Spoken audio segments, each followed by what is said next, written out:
AI world को control करेगा या नहीं वो तो पता नहीं, लेकिन जो एआई को कंट्रोल करेगा वो डेफिनेटली वर्ल्ड को कंट्रोल कर सकता है और वो कंपनी की वैल्यूज बिलियन या ट्रिलियन डॉलर तक जा सकती है। आज के टाइम पर ज्यादातर बड़ी कंपनीज या तो टेक वाली है या तो टेक एनेबल्ड है, जैसे कि Amazon, Uber, Netflix और फिजिक्स वाला। और इसमें से ज्यादातर कंपनीज ये वाली कंपनी पर डिपेंडेंट है। आप आपके फोन के साथ 90% क्या करोगे वो इस कंपनी पर डिपेंड करेगा। मैं बात कर रहा हूँ एनवीडिया की। इस कंपनी को 1993 में जेनसन हुंग ने फाउंड किया था और उनको विश्वास था अगर कंप्यूटर की पावर बढ़ानी है तो उनको एक ऐसी अलग चिप बनानी ही पड़ेगी। और 1999 में एनवीडिया ने वर्ल्ड का सबसे पहला ग्राफिक कार्ड लॉन्च किया और उस टाइम पर 70 और कॉम्पिटिटर्स थे जो ग्राफिक कार्ड बना रहे थे, क्योंकि उस वक्त .com बूम था ना। और बेसिकली .com बूम के टाइम पर इंटरनेट की सारे रिलेटेड कंपनीज को बहुत ज्यादा फंडिंग मिल रही थी और 2000 के क्रैश के बाद सिर्फ एक कंपनी सरवाइव कर पाई, एनवीडिया। आज के टाइम पर ये वर्ल्ड की 6th most valuable company AI gold mine पर बैठी $1 ट्रिलियन की कंपनी है।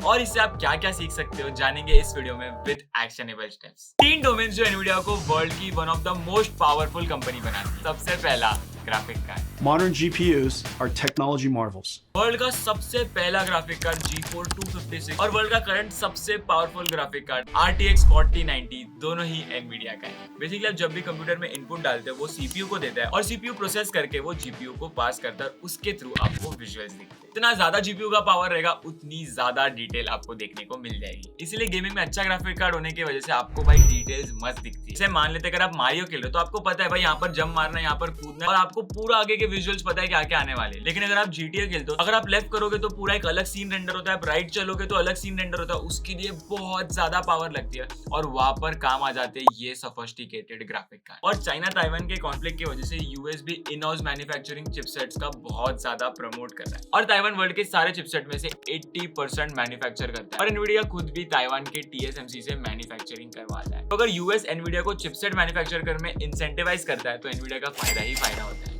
नंबर 2 और अभी के टाइम में सबसे ज्यादा चलने वाली चीज AI। We improved the computer graphics by 1,000 times in 5 years using artificial intelligence and accelerated computing. Nvidia के पास इतना सारा डेटा होने की वजह से वो AI कंप्यूटेशन में सबसे ज्यादा आगे है। कोई भी बड़ी कंपनी पकड़ लो AI वाली, गूगल का बार्ड, ChatGPT, इन सब के सबको एनवीडिया हेल्प कर रहा है। और सिर्फ इतना ही नहीं, इसके साथ साथ एनवीडिया खुद का भी AI डेवलपमेंट में बहुत ज्यादा आगे है। और अगर आपको लग रहा था बस इतना ही, तो एनवीडिया टेस्ला के मॉडल 3 2016 से 2019 तक चिपसेट सप्लाई कर रहा था। उसके बाद इलॉन जी ने बोला भाई हम हमारे चिपसेट्स खुद ही बना लेंगे। और Amazon तक के लिए जो उनके वेयरहाउस में रोबोट्स लगते हैं, एनवीडिया उसमें बहुत सारी चीजें सप्लाई कर रहा है। खुद के लिए भी बना लिया, दूसरों को हेल्प भी कर लिया और एनवीडिया दूसरों के लिए AI प्रोडक्ट्स भी बना रहा है, जैसे कि जेटसन AI जो कि बाकी दूसरे AI को ट्रेन करता है। जैसे जैसे चीजें आगे बढ़ रही वैसे वैसे टेक बहुत ज्यादा ऑटोमेट हो रही है। जहाँ पर हमें मैन पावर बहुत ज्यादा लग रहा था वहाँ पर रोबोट्स आ गए। जहाँ पर गाड़ी हमें खुद को बैठ के चलानी पड़ रही थी वहाँ पर सेल्फ ड्राइविंग कार्स आ गए। ये सब बहुत टाइम के डेटा देने के बाद ही होता है। आप कोई भी टेक पकड़ के देखो वो धीरे धीरे ऑटोमेशन की तरफ जा रहा है और ये सब चीज बढ़ने की वजह से चिपसेट की जरूरत बहुत ज्यादा बढ़ जाती है और एनवीडिया इन सब चीजों में सबसे ज्यादा आगे। और तीसरा है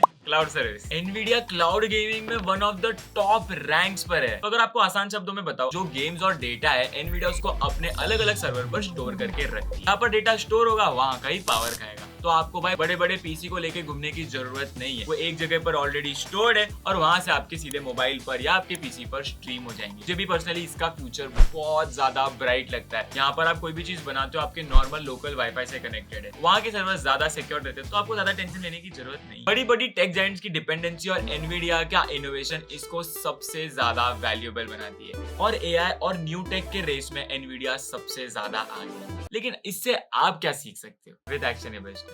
सबसे पहला, first mover advantage is not enough, but आपको फटाफट इनोवेट करते रहना पड़ेगा और नई नई चीज सीखनी पड़ेगी। जैसे एनवीडिया के फाउंडर जेनसन हुंग ने कहा है, if you are not looking for ways to innovate and expand your mission then you are following behind. तो डेली एक बुक का पेज पढ़ो, नई नई चीजें सीखते रहो। ऐसे टाइप की चीजें सीखने के लिए 5 से 10 साल डाउन द लाइन सोचो, उसे एक पेज पर लिख दो और उसी पर आज से काम करना शुरू करो। जैसे एनवीडिया के केस में उसे पता था कि AI का बूम कभी ना कभी आएगा 5-10 सालों में और ये सब चीजों पर उन्होंने 10 से 20 साल पहले ही काम करना शुरू कर दिया था। जैसे 1993 में एनवीडिया ने ग्राफिक कार्ड का सोचा था और धीरे धीरे इनोवेट करके उन्होंने 10 से 20 साल पहले ही सोच लिया था कि एआई में कुछ अच्छा इनोवेशन लाना ही पड़ेगा और उसका बूम 10 से 20 साल में आ सकता है। और तीसरा है double down on your strengths and work on your weakness. जैसे एनवीडिया के केस में वो बहुत ही तगड़े ग्राफिक कार्ड बना देते हैं, लेकिन वो उधर पर नहीं रुके, उन्होंने बार बार इनोवेट किया और अपने ही इनोवेशन को एक लेवल ऊपर लेके गए और आज के टाइम पर वो वर्ल्ड का सबसे पावरफुल जीपीयू बनाते हैं। आपको क्या लगता है एनवीडिया के बारे में कमेंट्स में जरूर बताना।